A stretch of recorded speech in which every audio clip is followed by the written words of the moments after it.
How deep do we want to go into this? That's your decision. Cut me off. Yeah. So basically we had 1 month of being like officially boyfriend and girlfriend. Yeah. And you just left. But I knew we were going to get back together. I basically collapsed. My heart stopped.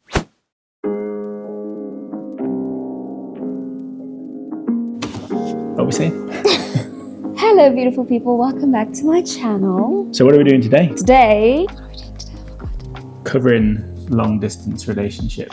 Right. So, as you've seen by the title, it gets quite deep, Yeah. but we'll get into all those details. If you haven't watched the 2 previous videos, you have to watch them because it's not going to make sense. So there's part 1 where we share our story of how we met, and there's part 2 where we share Seth asking me to be his girlfriend. Yeah, definitely check them out because you'll get a better picture into where we are today and how our story has been unfolding constantly. It's mad because we met in 2015 and then got married 2019. So technically we've been together. Well, I say that. We'll get into the nitty-gritties, but Yeah. we've been together for like 9 years. Yeah. That's mad. Almost a decade. That's crazy. It's almost a full-grown child. We're still Crazy. madly in love. So we're gonna get some waffles and you're gonna watch us eat them really quickly and then we'll get into all the details.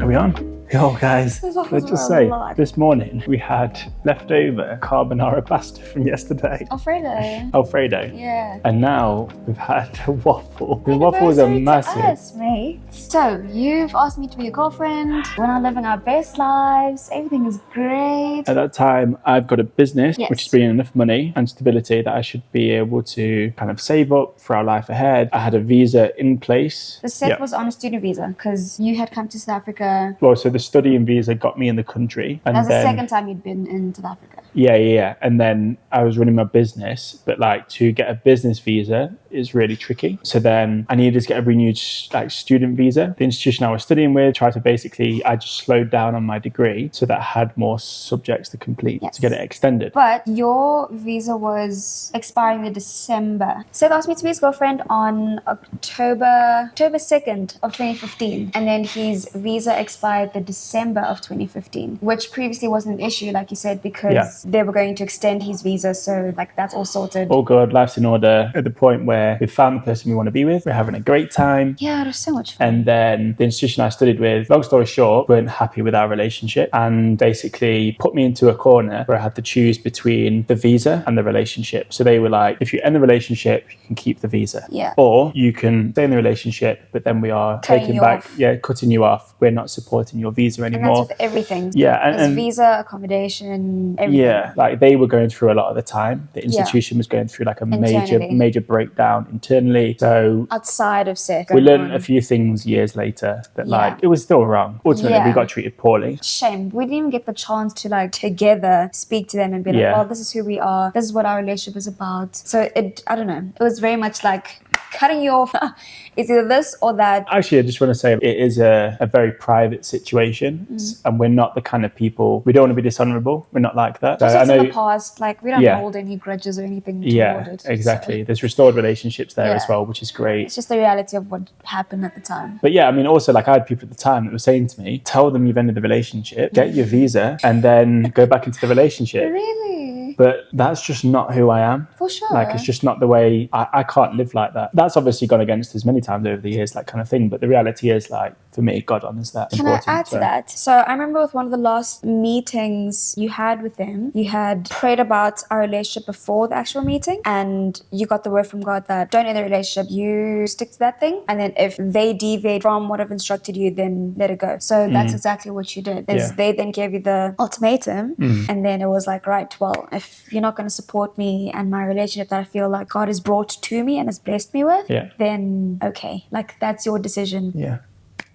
Cut me off. Yeah. Which was heartbreaking. Yeah, it really was. But that was a brutal time. To the point where I ended up quite sick. Yeah. In that time before I left. You left in the November. Left in November, but visa ended December. So it's back in England. So basically we had 1 month of being like officially boyfriend and girlfriend. And you just left and I was like, straight into long distance. Sheesh. So this whole conversation with institution happened over maybe a week, 2 weeks. Yeah. So in between, like we were having conversations and we got to a point where I think as soon as you had that that last conversation with them and it was like, right, we're cutting you off kind of thing. Then we sat down. Where did we sit down? I sat down with May and Gemi. Okay. And it was a conversation of, is there anything that you can help us with, like in terms of navigating everything? I mean, we were only a month into our relationship. So it's a lot. Yeah. Yeah, both just really young people just needing guidance and let's say like counsel, if that makes sense. Not just like, it's just the two of us, so we're just gonna do A, B, and C. Like, we had no idea what we were doing. It was such a major, like, okay, he's being cut off. He has to leave the country like tomorrow. What are we supposed to do? What does it look like? And yeah, it was a lot. Yeah, so basically then I went back to England. Obviously, like, I went in not a great condition internally, but at the time it was just like, need to fix things, need to make sure that we can be back together, be productive.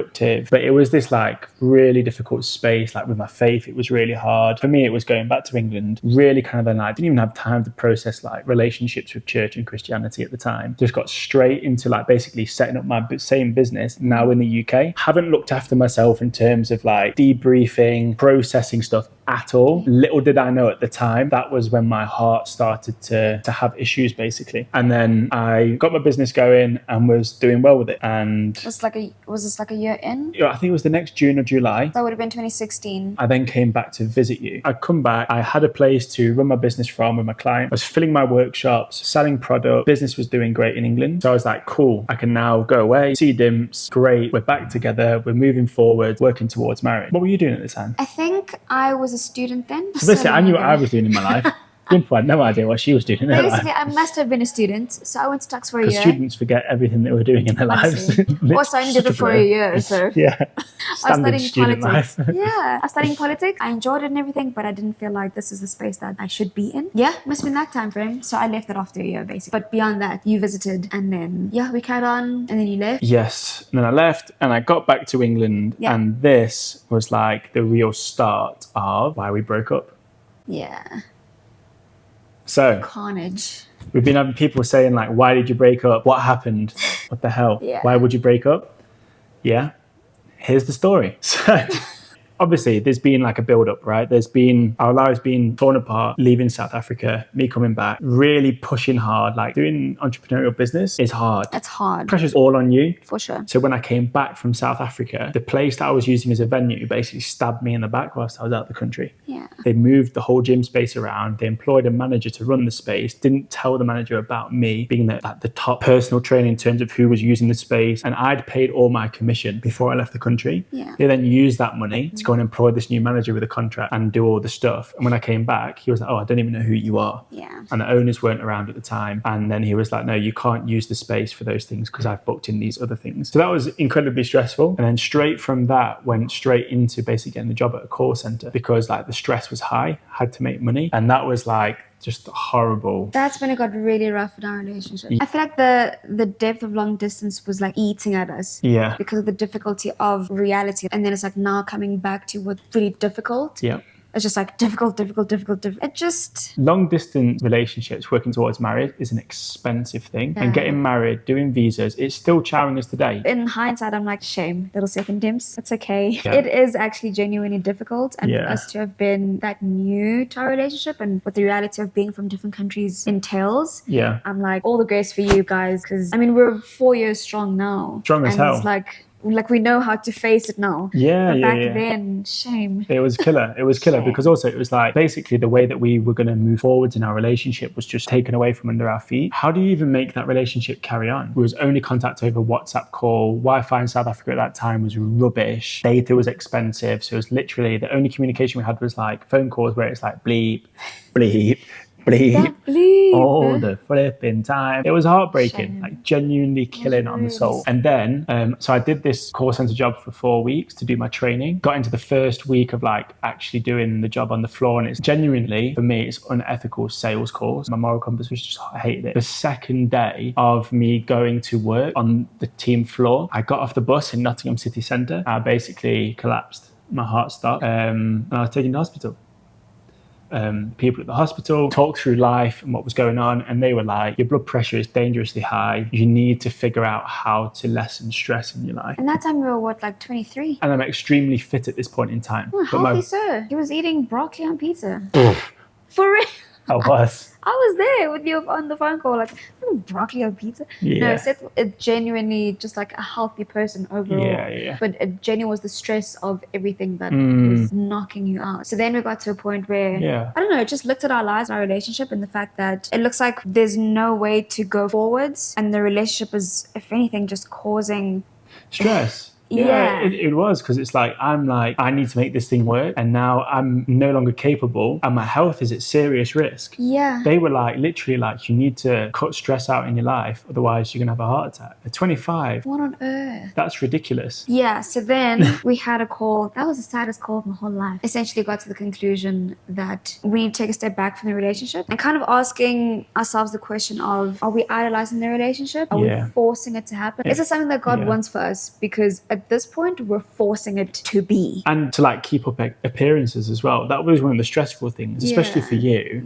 Was that you felt like you had to keep up appearances because we're boyfriend and girlfriend. Like everyone within our circle, it feels like everyone's watching us because they know the story with the institution, the stuff, and you know, people are invested. So like we feel like we need to keep on going to prove everybody wrong. But and also on a genuine note, a lot of people are rooting for us. Things had got to the point where realistically the relationship was causing a lot of stress for both of us. It was like a super hard position to like motivate going forwards. I was in a hospital with no way to earn money going forwards. You were a student with no money. It'd take us 10 years to fix this thing and be together. Things were tough. And then unfortunately for me, things then also got worse as my mum passed away. She had a heart attack in the January following our breakup. So at that point in time, for me, my faith was like dead. I was beaten down as a person. I was away from dimps. My friendship groups had been kind of scattered. My trust in the church was non-existent. So I wasn't in a place to even keep a relationship in a good space. I obviously wanted to communicate with Dimple, and she obviously wanted to be there for me.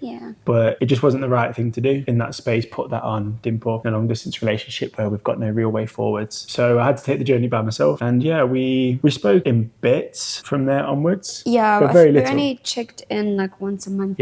Just to be like, hey, are you okay? It's hard because you're like, you know, this person's your person.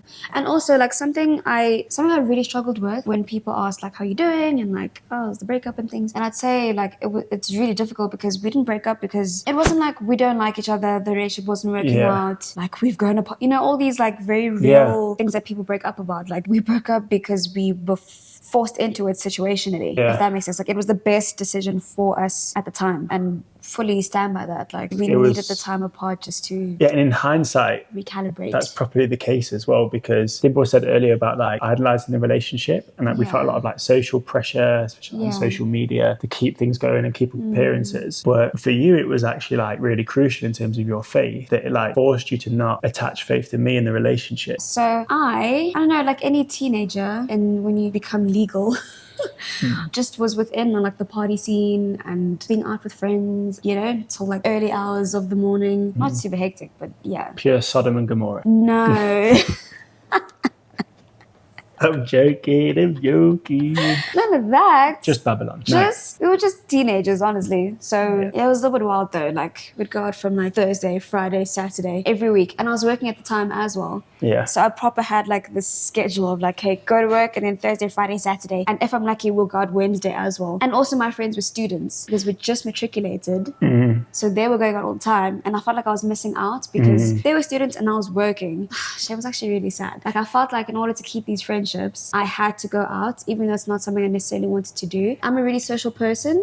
In hindsight, I acknowledge that I am an extrovert and I love people and I love my friends and I love being out. But like it felt like I was forced into going to the clubs because that's how we were hanging out. Right. And that caused some, not issues, but we'd had conversations about it, because Dimple would lose her phone on a night out. And I'm like, are you safe? This is South Africa. You've got no phone. 2 times. Maybe once. And then like you lost your keys the one time. Like, there were always just things popping off. A long distance relationship, it's not what you need. And so when I met Seth, it felt like my heart was torn between 2 people within myself. Like the person who's like a people pleaser and the person that's like genuinely me and like just chilled and happy and fine. Like me just being me. And stable in your faith as well. Yes. So it kind of was like this battle of, honestly, it kind of felt like an internal battle of the world and my faith. And my relationship with Seth was good for my faith. How do I say this? My faith and my relationship with Seth was very much intertwined. Those 2 sat together versus versus like world and I don't know, trying to keep appearances and Everyone identity happy, issues. Everything was Yeah. all on this side. So when we had broken up, it was actually really good for me because I remember as soon as we broke up, in that same night, if not like the next day, I don't know, God essentially took me through a journey of like, right, now that this relationship isn't here and Seth isn't here to basically facilitate your Christianity, do you choose me because you actually love me, or do you choose me because you were in this relationship with Seth? And mind you, like I'd had a relationship with God, but I had all these identity struggles, which is very normal in things. So it was really shame. It was good that we broke And that was up. needed because that sets us up for success further down the line. Can't be relying on the other person to carry it all for you and make it happen. Give you your faith. You need to be in love with him, like yourself, and then being together. Then you can help facilitate each other because it's still in a healthy space because you already first love him. So you're helping each other flourish in that. But yeah, I remember at the time like being like, this is going to be good for you. Even at the time, it was mostly just decision back for me of just like, yo, my heart's dying. Like, but then what happened for me is when my mum died, it actually revitalized my faith. It didn't revitalize my trust in the church. It didn't revitalize me wanting to go to church. It revitalized my faith. Like it was mad. I then basically just started all over again with my faith as like almost like a baby Christian, just starting right from the start. When that happened, I came alive again in my faith. I knew Dimple was going to be my wife. I knew we were going to be together. I was like just suffering. God told me that I couldn't let her know and I had to leave her because she was on her own journey and that his relationship with her was more important than my relationship. It was really key that I left her alone, which was hard for me, very hard for her because she didn't know any of this, but I knew we were going to get back together. No, but then you also you started contacting me from the December then of 2017. I was in Cape Town with my friends. This is not just like WhatsApp, but then instead of just like what I was more used to of like just checking in, like 2-3 messages and then carrying with our lives, you carried on the conversation. And I was still in the dark. So I remember like crying to my friends and being like, I don't know why he's talking to me. Like, I don't want to be his friend. Like, I obviously still love him. Like, why are we doing this? Why are we just talking? I don't want to just talk. Yeah, no, I was going through the motions. Where was I? I was just doing my bits in the UK. Yeah, and then that's when you had planned to visit with his brother Joel. So that's what we planned. Let Dimple know that we was coming. Didn't say anything more about it. She was super helpful. She's like, I drive you around in the car. And then it was like... I felt like this crazy ex-girlfriend. I really was like, Joel's going to think like, why is Seth's ex-girlfriend driving us around? Like, is she crazy and still obsessed with you? I was just like... But that's part of our relationship anyway, is that we just like each other so much. Like, it really is like we hang out as homies with other people as though we're all just great friends. It's like you coming with me and Joel was always great. Even if like in our minds anyway, obviously it would have been hard for you. But in our minds, it would have been like, if we were in South Africa, of course we want to spend time with Dims because like favourite person, you know? That was cool. And then in the time that I was back... But before that... So between December and the March, as us speaking like became more and more frequent and everything, we started having conversations on like moving forwards. By the time we got to Pretoria, that's when we had like a final conversation of like, where is this going? But there was a build-up of like... But in little bits though. Yes. Not thoroughly clear. Yeah. It was like, very incremental though. It wasn't... Yeah, because I was still confused when you got here. Yeah, genuinely. Because it wasn't like big commitment things. It was like little bits of like fishing into ideas, but not pushing it too much. And then we had the big conversation when we was here. And it was very much mutual. It was like, well, obviously, want to get back together. But then this is the thing. We made the decision, like, we just don't want to do it how we did before. Yeah. We're not going to post on social media. We're not going to like on Facebook. We're not going to be in a relationship. We're not even going back to boifriend and girlfriend. We literally was like, we're not doing boyfriend and girlfriend anymore. We're committed anymore. to each other. That's it. We're working 100%. towards marriage. That's it. And it's not about like all these flashy things. External pressures. None of that. Because that was like a huge part of why it got so hard, because there's so much pressure. And actually it's just like, no, our close people, our families are going to know and no one else is going to know. And what's beautiful. It wasn't even like a secret or anything. It was just like, yeah, it wasn't. We were trying to keep it secret. Our relationship, the way that we want to do it. And what's beautiful about that is it felt at that point it really became our own thing, and that was so much more beautiful because in terms of sustaining a relationship, when there's external knowledge of your relationship, that adds pressure for you to do well in the relationship, like external fuel for making the relationship work. It can be poisonous when it's all internal and no one else knows. If we broke up again, no one would know. So it becomes an internal choice that you both really want, and that was when we knew it had hit deep. Being committed to each other privately without external pressures, that's purely our choice. Purely we want that to be super healthy. And it was. Things around us have still been absolute chaos. But as far as our relationship, so healthy. And it was all from that choice of like, it's not going to be the way the world does it. So me and Joel came back in that March. We started with our commitment to each other, and that commitment was towards marriage, but it was very close to us. And that is the story of how we went from being together, being then apart, breaking up and going through some like real heart-wrenching times and really like character forming seasons. Yeah, really transformational, Yeah, transformative. transformative, and bringing us into the space of actually now we're in a place where we can work towards something together again. There you go. That's the story. We hope you enjoyed it. We're gonna keep on the storytelling if you want it. So you've got to tell us, because I mean, it's like 10 years of just laughing. yeah. But So yeah, and it continues. Right now it continues. Yeah. Let us know if you want to hear more, because we're still going to get engaged. I'm still going to go to the UK for the first time. Then we're gonna have visas taking forever. We're gonna be apart, long distance marriage. Yeah. We're gonna be together. So let us know if you want to hear more. Yeah, we've got tons of stories to share with you, and we love to do it. I think it's something like 74% of people watching the videos are currently unsubscribed. So subscribe. So please subscribe. It would be a great anniversary gift to us. If you did like the video, please give it a thumbs up. It helps my channel on levels. But beyond that, we will see you in the next video. Thank you for coming through, especially if you got this far. Yeah. Thank you. Really appreciate it. We will see you next time. Again, let us know if you want to hear more, whether that's down in the comments, DM me, anything. Also, if you have any questions, you are more than welcome to ask. Yes, please, because it helps us in the future ones. There's so much that goes on, and we're trying to think through all the details of our lives. And I don't know, if you have any questions, you're more than welcome to ask. We're more than happy to answer them. Have a good week, guys. We will see you soon. Thank you very much. Bye.